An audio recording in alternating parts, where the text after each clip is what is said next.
Hello students, my name is Rohit Painuly and I am from ICT virtual classroom Dehradun. कैसे आप सभी? मेरे ख्याल से बहुत अच्छे होंगे, फिट होंगे, फाइन होंगे।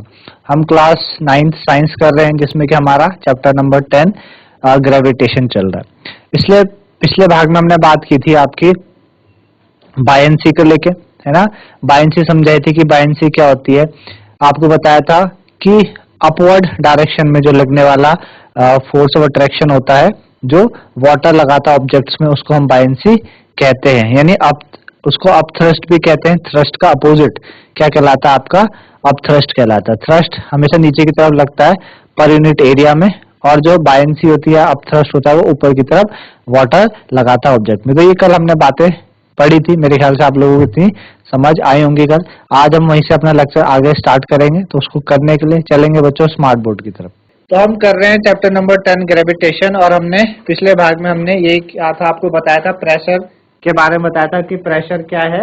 प्रेशर को हम थ्रस्ट पर यूनिट एरिया कहते हैं। और आप देख पा रहे हैं कि जो प्रेशर और एरिया है, ये दो ऐसी क्वांटिटी है जो इनवर्सली प्रोपोर्शनल होती है। मतलब एक चीज अगर बढ़ती है तो दूसरी घटती है। एरिया को अगर आप बढ़ाओ तो प्रेशर घटेगा, प्रेशर अगर एरिया घटेगा तो प्रेशर बढ़ता है, और एरिया बढ़ता है तो प्रेशर घटता है। आपको एक एग्जांपल भी दिया था कि जैसे आपके पास आप स्कूल बैग को जब टांगते हैं अपने कंधों पे, तो जो छोटा स्ट्रिप वाला बैग होता है, जिसकी स्ट्रिप क्या हो, पतली स्ट्रिप हो जिसकी, तो आप देख पा रहे हो उसका एरिया क्या है, कम है। तो एरिया कम होगा तो प्रेशर ज्यादा लगेगा, तो आपके कंधों पे ज्यादा दर्द हो सकता है। लेकिन अगर आप मोटी स्ट्रिप वाला बैग लें जिसकी स्ट्रिप बड़ी हो, सरफेस एरिया बड़ा होगा, एरिया बड़ा होने से प्रेशर कम लगेगा, तो आपके कंधों पे कम दबाव पड़ेगा, कम प्रेशर पड़ सकता है ना। तो ये बात हमने की थी। हमने बात कोई क्वेश्चन किया था न्यूमेरिकल उससे रिलेटेड, और फिर हमने बात की थी बायंसी की, है ना, कि जो प्रेशर होता है फ्लूइड्स में क्या होता है, कि जो आपके फ्लूइड्स हैं, यानी जैसे जल है आपका और द्रव्य हैं, ये किस तरीके से आपका प्रेशर एक्सर्ट करते हैं। ये सारी बातें हमने बायंसी में की थी। आज वहीं से हम आगे स्टार्ट करते हैं। तो सबसे पहली बात आज की हमारी आज की बात है कि जो ऑब्जेक्ट्स होते हैं, है ना, कि जो ऑब्जेक्ट्स होते हैं वो फ्लोट करते हैं। व्हाई ऑब्जेक्ट फ्लोट्स और sink when placed on the surface of water. ठीक है, why objects float or sink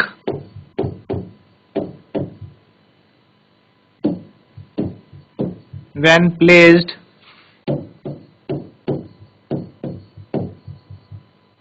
on the surface of water।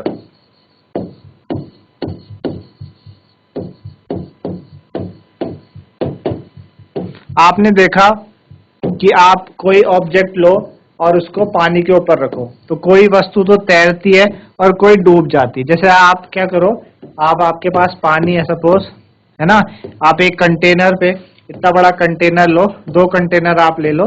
इस कंटेनर में क्या है, पानी है, ठीक है ना। ये क्या है बच्चों, आपका इस कंटेनर में पानी है, और इस कंटेनर के ऊपर मैंने क्या रखा, एक कागज का टुकड़ा रखा, है ना।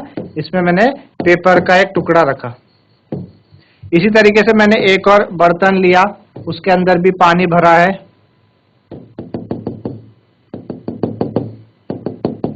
ना, और इसमें मैंने एक ऐसे पतली सी, आप देखते हैं कि आयरन की नेल ले ली, लोहे की जो कील होती है, आयरन नेल, लोहे की कील, वो मैंने रखी।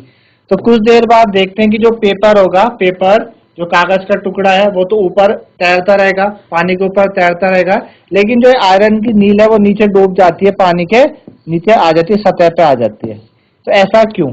आज हमें यही बात समझनी है कि जो पानी के सरफेस के ऊपर चीजें हम रखते हैं, कुछ चीजें तो फ्लोट करती है, मतलब तैरती है, और कुछ चीजें क्या करती है, डूब जाती है। तो ऐसा क्यों होता है ना। तो वही बातें हमें करनी है, जैसे कि मैंने आपको इस तरीके से आपको बताया। तो हमने यहाँ पे देखा कि जो नेल है, आयरन नेल है, ये जो कील है वो नीचे डूब गई यहाँ पे, है ना, तो डूब गई। तो force due to gravitational attraction of earth on the iron nail pull it downward, है ना। आपको पता है, आपने ग्रेविटेशन चैप्टर पढ़ रहे हैं, है ना। तो ग्रेविटेशन में क्या होता है कि आपकी जो अर्थ है, हमारी जो पृथ्वी है, हर एक ऑब्जेक्ट पे क्या करती है, नीचे की तरफ क्या लगाती है, एक फोर्स लगाती है और उसको अपनी तरफ आकर्षित करती है ना। जैसे कि अगर आप एक बॉल उछालें ऊपर तो नीचे की तरफ आएगी, तो वो नीचे की तरफ क्यों आ रही है, ऊपर क्यों नहीं जा रही है, नीचे की तरफ इसलिए आ रही है क्योंकि अर्थ क्या करती है बच्चों, एक ग्रेविटेशनल फोर्स ऑफ अट्रैक्शन नीचे की तरफ लगाती है, जिस वजह से वो अर्थ की तरफ खींची चली आती है। तो यहाँ पे भी जो नेल है, जो आयरन नेल है, जो लोहे की कील है, तो क्या हुआ, नीचे को क्या लगा, फोर्स ऑफ अट्रैक्शन लगा, ग्रेविटेशन फोर्स ऑफ अट्रैक्शन, जिसने उसको नीचे की तरफ खींचा। ठीक है ना। अच्छा, उसके अलावा क्या होगा बच्चों, एक अपथ्रस्ट भी होगा वाटर का। कल हमने बात की थी बायंसी की, अपथ्रस्ट की, कि जो पानी है, पानी क्या करेगा, इसी ऑब्जेक्ट पे यानी लोहे की कील पे ऊपर की तरफ भी क्या लगाएगा, फोर्स ऑफ अट्रैक्शन लगाएगा, जिसको हम क्या कहते हैं, अपथ्रस्ट कहते हैं। अपथ्रस्ट समझ रहे हैं आप, ऊपर को लगने वाला जो बल होता है उसको अपथ्रस्ट कहते हैं। तो पानी लगाता है ऊपर की तरफ हर ऑब्जेक्ट में, मतलब जितने भी ऑब्जेक्ट पानी के ऊपर रखे जाते हैं, तो वो क्या करते हैं, वो वाटर या जो जल है वो ऊपर की तरफ क्या करता है, बल लगाता है, उसको अपथ्रस्ट कहते हैं। तो नीचे की तरफ क्या लग रहा है बच्चों, नीचे की तरफ ग्रेविटेशनल फोर्स ऑफ अट्रैक्शन लग रहा है, और ऊपर की तरफ क्या लग रहा है, अपथ्रस्ट लग रहा है। बट जो डाउनवर्ड फोर्स है, जो नीचे वाला फोर्स है, यानी जो अगर मैं इसको मैं नाम दे दूं क्या, F G, gravitation force of attraction, और इसको एफ थ्रस्ट को मैं एफ डब्ल्यू से डिनोट करूं, तो यहाँ पे देखा गया ये जो एफ जी है, जो नीचे लगने वाला गुरु का आकर्षण है, यानी जो आपका ग्रेविटेशन फोर्स ऑफ अट्रैक्शन है, वो ज्यादा हो जाता है जो ऊपर लगने वाले अपथ्रस्ट से। ऊपर लगने वाले अपथ्रस्ट से क्या हो जाता है, ज्यादा हो जाता है। उसके वजह से जो आयरन नेल है वो नीचे डूब जाती है ना। ये वाला बल जब ज्यादा होगा इस बल से, तो क्या होगा, जो आयरन नेल है वो सिंक कर जाती है, डूब जाती है। ठीक है ना। मेरे ख्याल से आपको ये बात समझ में आई होगी कि क्यों आयरन नेल सिंक कर जाती है ना। इसी तरीके से अगर मैं यहाँ पे पेपर की बात करूं, तो पेपर क्या हो रहा है, नीचे की तरफ आकर्षण लग रहा है, फोर्स ऑफ अट्रैक्शन लग रहा है, उसको हमने एफ जी से डिनोट किया। ठीक है। और वाटर क्या कर रहा है, इस पेपर को ऊपर की तरफ क्या लगा रहा है, अपथ्रस्ट लगा रहा है, जिसको हमने एफ डब्ल्यू से देखा। तो यहाँ पे हमने पाया कि जो ऊपर लगने वाला जो बल है, जिसको अपथ्रस्ट कहते हैं, वो ज्यादा हो जाता है नीचे लगने वाले बल से, यानी एफ जी से, यानी ग्रेविटेशन फोर्स ऑफ अट्रैक्शन से। तो यहाँ पे एफ डब्ल्यू, ऊपर लगने वाला बल ज्यादा है, इस वजह से पेपर ऊपर ही तैरता रहता है, नीचे नहीं आ पाता। तो इन दो बातों से आपको मेरे ख्याल से क्लियर होगा क्यों कुछ वस्तुएं पानी के सतह के ऊपर तैरती रहती हैं, और कुछ पानी के सतह के ऊपर रखने पर डूब जाती है ना। तो दो बातें आपने यहाँ पे समझी। ठीक है ना। चलिए, एक और एक्टिविटी हम कर सकते हैं। हमने क्या किया, हमने एक बीकर लिया और उसको हमने इस तरीके से हमने भरा उसमें। ठीक है ना। तो इसी एक्टिविटी में हम क्या कर रहे हैं, वापस से एक और एक्टिविटी लेते हैं। हमने वही किया, हमने इसी तरीके से एक बीकर लिया है। ठीक है ना। हमने बीकर लिया, इसके अंदर हमने पानी भरा।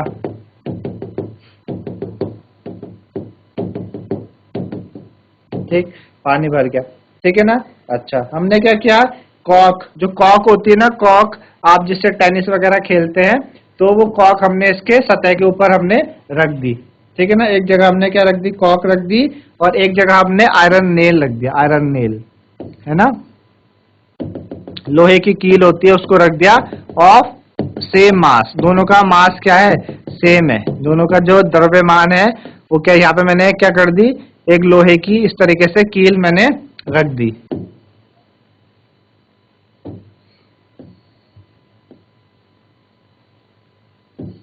है ना, इस तरीके से ये तो क्या होगी बच्चों, आपके लोहे की कील होगी, आयरन नेल हो गया पानी के सतह के ऊपर, और ये कॉक हो गई, है ना, कॉक टाइप की हो गई। अब दोनों का जो मास है, दोनों का जो द्रव्यमान है वो क्या है, दोनों का द्रव्यमान आपका सेम है, बराबर है दोनों का द्रव्यमान, आयरन नेल का भी और कॉक का, दोनों का द्रव्यमान क्या है, सेम है ना। जब हमने इनको सरफेस ऑफ वाटर पे रखा तो हमने देखा क्या हुआ, वापस से हमने देखा जो कॉक है, ये जो कॉक है आपकी, ये तो फ्लोट करेगी, ये तो क्या करेगी, पानी के ऊपर तैरेगी। लेकिन जो नेल है, ये जो आयरन नेल है, वो डूब जाएगी, सिंक हो जाएगी, और पानी के नीचे बॉटम पे आ जाएगी यहाँ पर, ऐसे इस तरीके से आयरन नेल यहाँ पर आ जाएगी। ठीक है ना।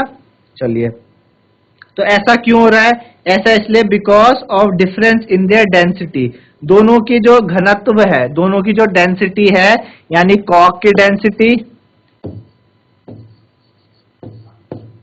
कॉक की डेंसिटी और आयरन नेल की डेंसिटी में क्या है बच्चों, डिफरेंस है। दोनों की डेंसिटी में यानी घनत्व में क्या है, अंतर है, जिस वजह से ऐसा संभव हो पा रहा है। ठीक है ना।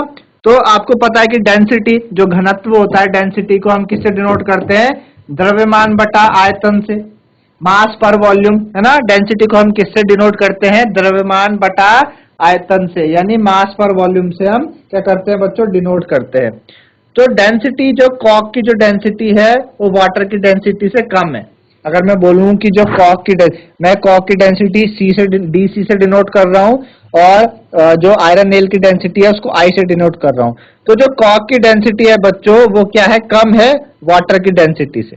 कॉक की डेंसिटी क्या है, वाटर की डेंसिटी से कम है। सपोज ये वाटर की डेंसिटी होगी, कॉक की डेंसिटी, तो कॉक की डेंसिटी वाटर की डेंसिटी से क्या है, कम है। जब कॉक की डेंसिटी वाटर की डेंसिटी से कम है, इसका मतलब जो ऊपर लगने वाला बल, जो वाटर, जो ये जो पानी है, ऊपर लगने वाला जो बल है, अप थ्रस्ट, जिसको हमने क्या कहा, अप थ्रस्ट का, ऊपर लगने वाला बल, पानी का, पानी जो ऊपर की तरफ बल लगा रहा अप थ्रस्ट कॉक पे, वो ज्यादा है किसके मुकाबले, वेट ऑफ द कॉक के मुकाबले, है ना। जब इसकी डेंसिटी कम है तो जो नीचे लगने वाला जो बल है वो अप थ्रस्ट से कम हो जाएगा, अप थ्रस्ट से कम हो जाएगा। इस वजह से जो कॉक है ये फ्लोट करती है, तैरती है। ये बात आपको समझ में आई होगी, ये बात आपको यहाँ पे समझ में आई कि जो डेंसिटी है, कॉक की डेंसिटी वाटर की डेंसिटी से क्या है, कम है।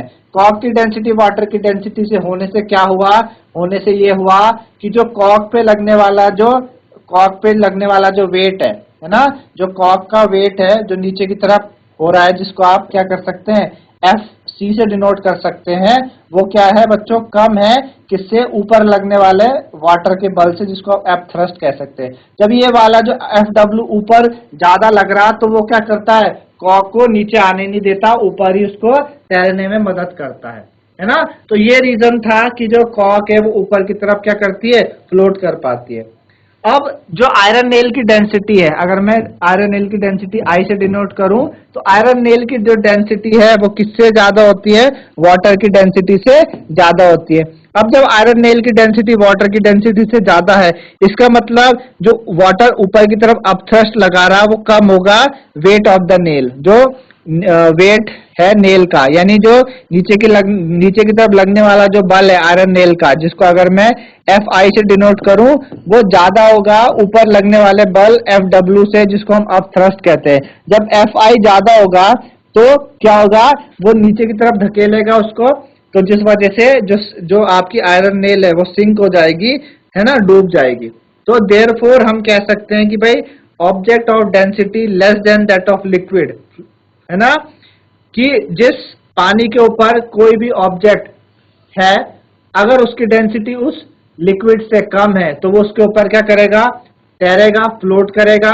और पानी के ऊपर कोई ऑब्जेक्ट रखा है, उसकी डेंसिटी पानी से ज्यादा है तो वो डूब जाएगी। क्या हो जाएगी बच्चों, डूब जाएगी। तो object of density greater than that of liquid sink in the liquid. आई बात समझ में आपको। तो यहां से हमने दो बातें हमने सीखी। पहली बात हमने सीखी कि density, if the density of object,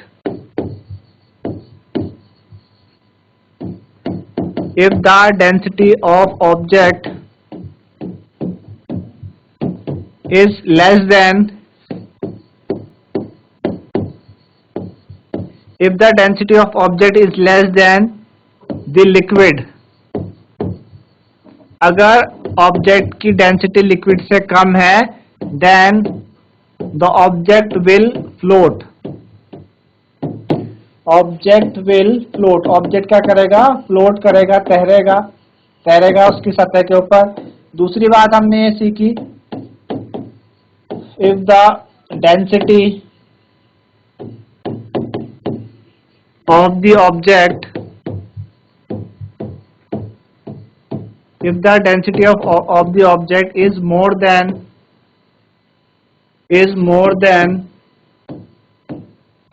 the liquid,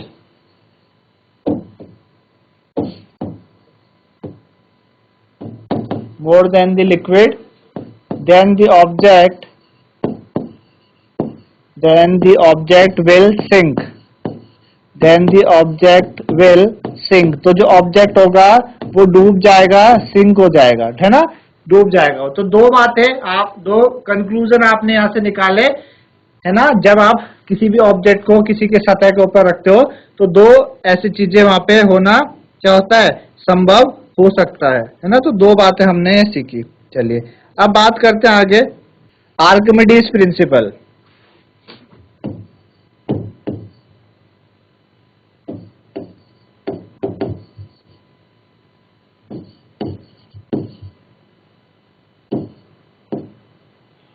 Archimedes principal,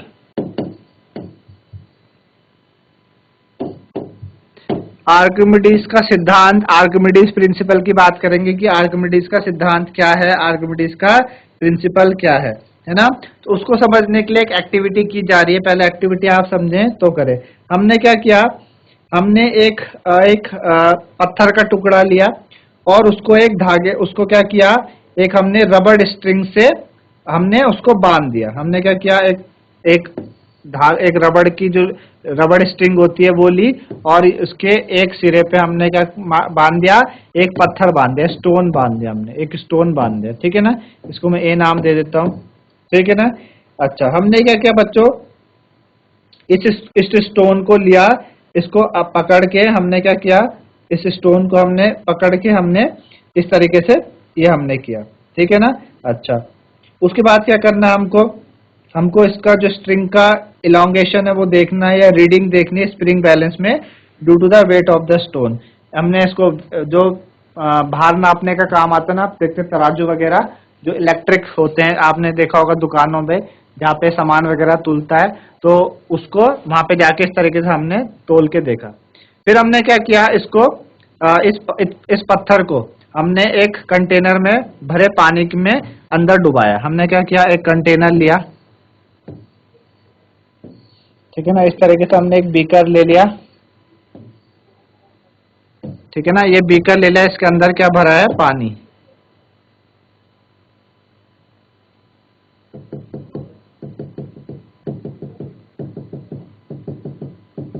है ना, इसके अंदर क्या भरा हुआ, पानी। अब हमने क्या किया, हमने उसी स्टोन को यहाँ पे ऐसे हमने सस्पेंड कर दिया, उसी धागे से जो बंधा स्टोन था उसको हमने पानी के अंदर हमने डुबाया, ठीक है ना, पानी के अंदर हमने डुबाया और देखा what happen to the elongation of the string और the reading on the balance. कि जो इसका इलोंगेशन है, इलोंगेशन मतलब कि वो कैसा है, कैसे जब आप अपने हाथ से पकड़ रहे हो उस धागे को, उस पत्थर को रस्सी से कनेक्टेड है, जब आप सिंगल पकड़ रहे हैं तो वो कैसा जा रहा है, और जब आप पानी के अंदर रख रहे हैं तो कैसा हो रहा है। तो आप पाएंगे कि जो इलोंगेशन है स्ट्रिंग का और the reading of the balance decrease as the stone is gradually lowered in the water. जैसे ही आपने इस रस्सी से बंधे पत्थर को पानी में डुबाया तो इसका इलोंगेशन चेंज हो गया, डिक्रीज हो गया। यहाँ पे हम बोल सकते हैं कि इलोंगेशन डिक्रीजेस, क्या कह सकते हैं, इलोंगेशन डिक्रीजेस, इलोंगेशन डिक्रीज हो जाता है ना। इलोंगेशन क्या हो गया बच्चों, डिक्रीज हो गया इसका, है ना। और हमने कोई भी फर्दर चेंज नहीं देखा हमने, जैसे स्टोन जब फुली इमर्ज्ड हो गया वाटर में, है ना, जैसे स्टोन पूरा अंदर चले गया तो हमें कोई फर्दर चेंज नहीं देखने को मिला, है ना। तो ये जो इलोंगेशन में जो एक्सटेंशन ऑफ द स्ट्रिंग है या reading of the spring balance में जो डिक्रीज आया, उससे हम क्या समझते हैं, तो हमें पता है कि जो इलोंगेशन प्रोड्यूस होता है स्ट्रिंग पे या स्प्रिंग बैलेंस में, वो किस कारण से होता है, वेट ऑफ द स्टोन पे, है ना। जो स्टोन का वेट है, जो स्टोन का वेट है उसके कारण क्या होता है, इलोंगेशन होता है। इलोंगेशन समझते ना, सपोज जैसे ये कोई एक सीधी रस्सी है, अब मैंने इस पे क्या बांध दिया, पत्थर बांध दिया।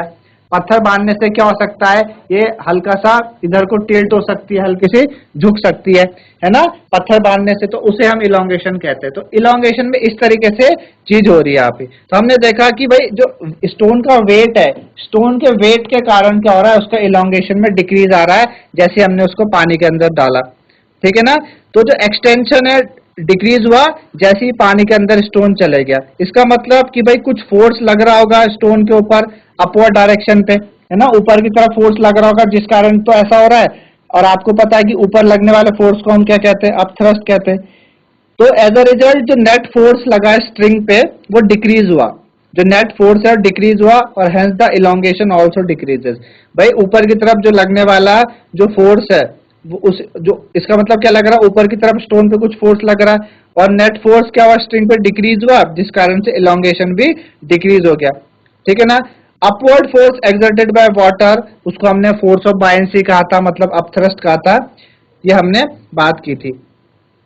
तो हम क्या कह सकते हैं कि भाई जो बायंट फोर्स, कोई भी बॉडी जो बायंट फोर्स एक्सपीरियंस करती है ना, जब आपने उसको पानी में, आप पानी के अंदर भेजते हो किसी बॉडी को, तो ऊपर लगने वाले फोर्स को हम बायंसी कहते हैं, अपथ्रस्ट कहते हैं। जब कोई भी बॉडी एक्सपीरियंस करती है तो उसका मैग्नीट्यूड क्या होता है, क्या हर फ्लूइड में जाने वाला, हर सपोज मैं एक आयरन नेल ले लूं, है ना, उसको मैं एक पहले वाटर में रखूं, फिर मैं कोई दूसरे फ्लूइड में रखूं, फिर मैं किसी तीसरे फ्लूइड में रखूं, तो क्या हर बार उस पे उसका जो मैग्नीट्यूड है, सपोज मैं बोला कि अपथ्रस्ट ऊपर की तरफ 50 न्यूटन लग रहा था वाटर में, क्या वो दूसरे लिक्विड में भी 50 लगेगा, क्या तीसरे में भी 50 लगेगा? तो आप समझ रहे ना, क्या हर वाटर पे, हर लिक्विड पे उसका मैग्नीट्यूड सेम होगा?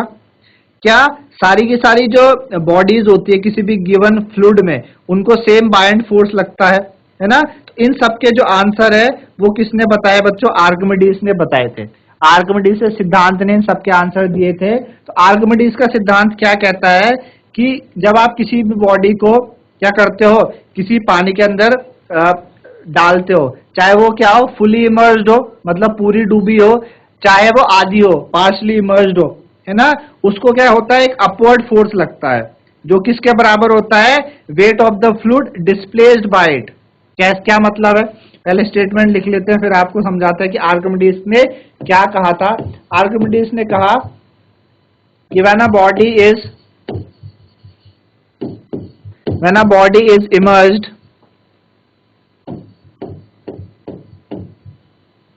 fully or partially in a fluid, it experiences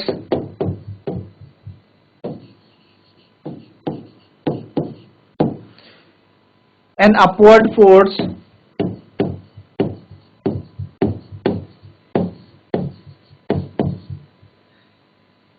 that is equal to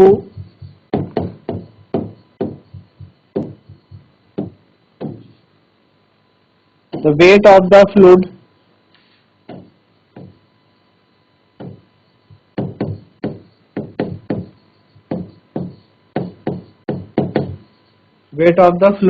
displaced by it,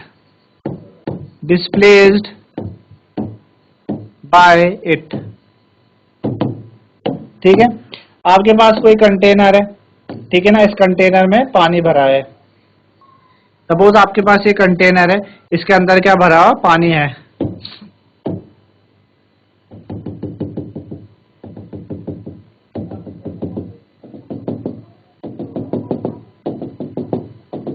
अब हमने इसके अंदर कोई ऑब्जेक्ट एंटर कराया। सपोज ये हमने क्या किया, ऑब्जेक्ट डाला इसके अंदर, और ऑब्जेक्ट ने इतनी जगह घेर रहा है ना, इतनी जगह घेर रहा है ऑब्जेक्ट। आर्किमिडीज का सिद्धांत क्या कहता है? आर्किमिडीज सिद्धांत कहता है कि जब आप कोई भी बॉडी या तो फुली इमर्स्ड हो या पार्शली इमर्स्ड हो, तो उसको क्या लगता है? एक अपवर्ड फोर्स लगता है, ऊपर की तरफ फोर्स लगता है। ये बात हम पहले कर चुके हैं कि भाई कि कोई भी बॉडी जब पानी के अंदर जाती है तो पानी क्या करता है? ऊपर की तरफ फोर्स लगाता है, जिसको हम अपथ्रस्ट कहते हैं। अब यहाँ पे क्या हो रहा है कि जो ऊपर की तरफ लगने वाला फोर्स है वो क्या होगा, किसके बराबर होगा? Wait of the fluid displaced by it, कि भाई कितना पानी उस बॉडी ने डिस्प्लेस किया है। जब ये कंटेनर इस पानी, जब अब पहले यहाँ पे पूरा पानी था, आप ऐसे दे सकते हैं कि पहले ये कंटेनर है, इस कंटेनर में क्या है, इस कंटेनर में पहला इस तरीके से पूरा पानी भरा हुआ है ना, पहले इस कंटेनर में क्या है? पूरा पानी भरा हुआ। अब जैसी मैंने क्या डाला, इसके अंदर कोई ऑब्जेक्ट डाला, तो ऑब्जेक्ट डालने से क्या होगा? ऑब्जेक्ट डालने से ऐसा हो सकता है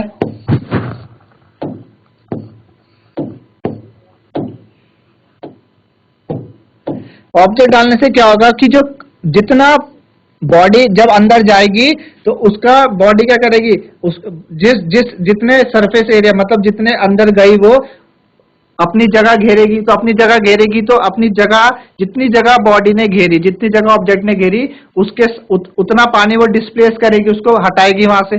सपोज अब इतना इतना मैं बोलता हूँ, इतना जगह क्या हो गया, खाली हो गया। इतने जगह में इतना पानी उसने डिस्प्लेस किया ना, बाकी तो इधर तो पानी है ही,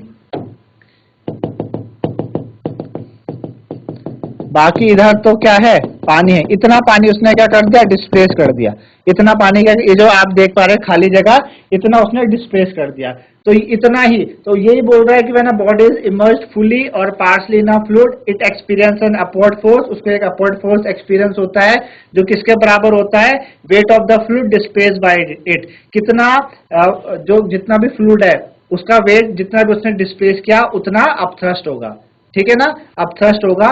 तो ये आर्किमिडीज का सिद्धांत कहता है, ठीक है ना।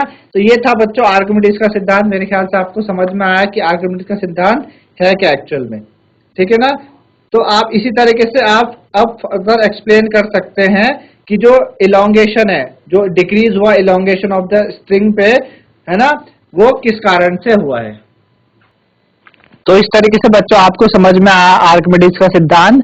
और साथ ही साथ हमने जो बात करी कि भाई क्यों जो ऑब्जेक्ट्स हैं, कुछ ऑब्जेक्ट तो डूब जाते हैं पानी के अंदर, कुछ तैरते रहते हैं, उनकी जो उनके पीछे का कंसेप्ट है। तो आज के लिए इतना ही बच्चों, धन्यवाद, हैव अ नाइस डे।